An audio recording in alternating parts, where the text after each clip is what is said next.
Hi, my friends. Today I want to present you a new story. Enjoy watching it.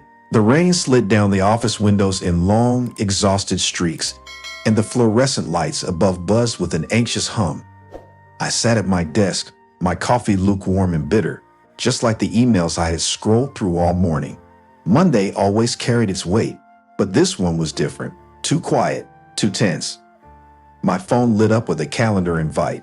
Meeting with Shannon Kelly, 9 o'clock a.m., CEO office. No subject, no context, just her name, the kind that didn't need explanation. Shannon Kelly, queen of Baker's communications, could slice through steel with a glance and fired people the way most swatted flies, efficiently and without blinking. I straightened my tie, shut my laptop, and rose. As I walked through the open plan floor, colleagues offered tight smiles. Some avoided my eyes. One even whispered to another behind a coffee mug. The elevator ride up to the executive level felt like a slow descent into water. When the doors opened, her assistant, Carrie, didn't look up. She simply nodded toward the office with a pale face and eyes that said, "I'm sorry." I stepped in. Shannon sat behind her glass desk like a sculpture carved from frost. No greeting, no pleasantries, just her hand sliding a file across the table. I picked it up. My own LinkedIn profile, screenshots of job inquiries, an email thread with a recruiter titled "Exploring New Opportunities," looking for greener pastures. Shannon's voice was a slow whip. "Tell me, Jake, what exactly were you thinking?" I blinked, heat rising in my ears. I wasn't planning to leave. I was just testing the waters. You know how things have been. No raises, no promotions. I gave 9 years to this company. And we gave you a paycheck, she snapped. What we didn't give you was permission to shop yourself like a used car. I steadied my voice. I secured Ashford Resorts. I worked 18-hour days. I missed holidays, birthdays. You were compensated, Shannon said coldly. This company trusted you, and you broke that trust. You're fired, effective immediately. My breath caught. You're serious? She leaned back in her chair, folding her manicured hands. Loyalty means nothing when ambition clouds judgment. Security will escort you out. A sharp knock, and 2 guards entered. One carried a cardboard box. I stood still, rooted. This is how it ends. Shannon smiled, shark-like. No, this is how you learn. The walk back through the floor felt like exile. Someone whispered my name. Someone else turned away entirely. My box was half full. Family photo, my father's watch, a stress ball from Ashford's campaign launch.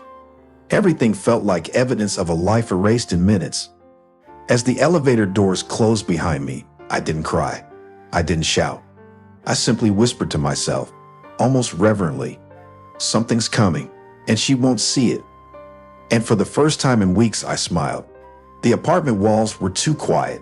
I sat in the glow of my desk lamp, the box from my office untouched on the floor. My phone was dark. No calls, no messages, as if my 9 years at Baker's had vanished like a typo in a memo.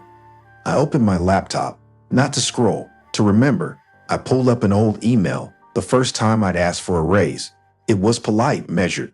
My achievements laid out like a thesis. The response had been swift. "Let's revisit next quarter." That was 3 years ago. I leaned back, jaw clenched. My hands moved on their own, searching through my archives, old HR chains, project reports, evidence of a man who had done everything right and still been invisible. Then a ding. An anonymous message from a restricted address. Attached, a PDF, a confidential internal memo. My name was underlined in red. "Jake Howard's recent raise request is denied. Let him prove he's irreplaceable. He won't leave. Shannon K." My blood went cold. I whispered, "She never intended to promote me." Later that afternoon, I met up with a former colleague for coffee, Mara, from analytics. Her eyes were soft with sympathy. "She blocked your last bonus too," she said quietly. "I overheard her. Said you were getting too comfortable. I didn't know what to do, Jake." I smiled bitterly. "You just did." That night, I sent out 10 resumes. By morning, one name flashed in my inbox, Nautical Edge Technologies, Interview request. I blinked in disbelief. Their logo pulsed on the screen like a heartbeat. 2 days later, I sat in their sleek office, face to face with Wilfred Briggs, Baycrest's former data chief, now an executive VP at Nautical Edge. Wilfred studied me over his glasses. "You were the best strategist we had," he said. And Shannon was threatened by that. I swallowed. I didn't even see it coming. Wilfred nodded. "Which is why I'm offering you the role of Director of Global Campaigns. Full authority. The salary will be 40% more. Build your own team." I hesitated. "What's the catch?" Wilfred leaned in. "We're going after Baycrest's biggest accounts, and you're the key." I looked at the contract, then at the skyline behind Wilfred. My lips curled into something new, calculated, fierce.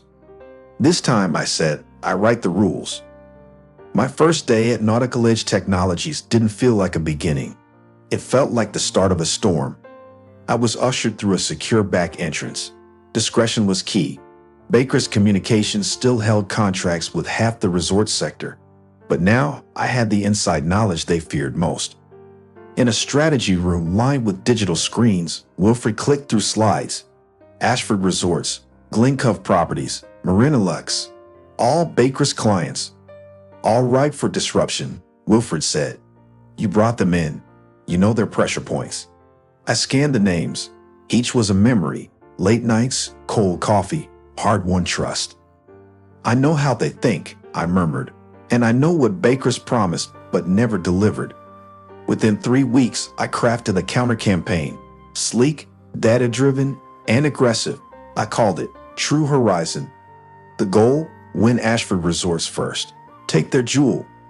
During the virtual pitch, the Ashford CEO, Henry Walsh, raised an eyebrow. "Jake Howard, last I heard, you were Baycrest's golden boy." I held his gaze. I was. Until loyalty started meaning silence. Nautical Edge believes in results and respect. Walsh nodded slowly. "Let's talk numbers." 2 days later, the deal was signed. I stared at the final confirmation email. The same account that once earned me praise and unpaid overtime now sealed Baycrest's unraveling. A text from Wilfred buzzed. "Ashford's ours. Shannon will explode." I smiled grimly and typed back. "Let her." The favor Shannon thought would end my career had, instead, opened the door to her reckoning. Baycrest Communications was hemorrhaging. Ashford Resort's defection triggered a ripple effect. Within a week, Marina Lux and Shoreline Escapes followed, citing innovative leadership at Nautical Edge Technologies. Inside Baycrest, panic replaced arrogance. Shannon stormed into the boardroom, her heels striking the floor like a warning shot. "Who leaked to the press?" she snapped. "Who gave Jake Howard access to our clients?" Her CFO, Paula Reyes, didn't flinch. "Clients left on their own. You fired our best strategist, remember?" Shannon's jaw twitched. That evening, I returned to my apartment to find the door slightly ajar.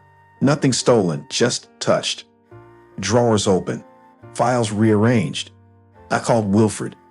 "You think Shannon had someone break in?" "I think she's desperate," I replied. "And desperate people make sloppy mistakes." The next day, Nautical Edge's legal team presented the board with a sealed envelope, a certified recording of Shannon mocking minority hires, undermining staff, and calling me useful but replaceable. By morning, it was in the hands of Baycrest's legal counsel. By noon, it was trending. Inside the collapsing empire, silence reigned. Shannon's mask of power began to slip. Irony, the woman who prided herself on control had ignited her own downfall by trying to control the one person who refused to stay silent. Shannon Kelly's fall was swift. The board ousted her within 48 hours of the leaked recording, citing gross ethical misconduct. News outlets feasted on the scandal. CEO topples after ex-employee exposes culture of corruption. I watched it all unfold from the glass conference room at Nautical Edge, where I now led a 20-person division. The irony didn't escape me. I'd built an empire inside the very walls of the one that tried to erase me. At a sleek industry gala 2 weeks later, I received the Beacon of Integrity Award. As I stepped up to the microphone, the crowd stood. I was once told my ambition clouded my loyalty. I said, voice steady, but loyalty without respect is just servitude. After the applause, a familiar face approached. Dorian Marks, a Baker's board member. We want you back, Jake. Name your salary. I shook my head with a calm smile. Respect isn't a counteroffer. Thank you, but no. My worth was only visible to you after Shannon fell. That's not respect. It's desperation. I've already found where I belong. That night, as I walked home under city lights, a message lit up my phone. Assistant, Ashworth Group sign. That's 5 of Baker's former top clients now. I responded with just 2 words, karma and justice. And for the first time in years, I didn't look back, but walked confidently forward with my head held high. I was satisfied and happy. Friends, what do you think of this story? Write your opinion in the comments. Would you like more stories? Don't forget to subscribe and hit the bell button so you don't miss any videos. See you tomorrow.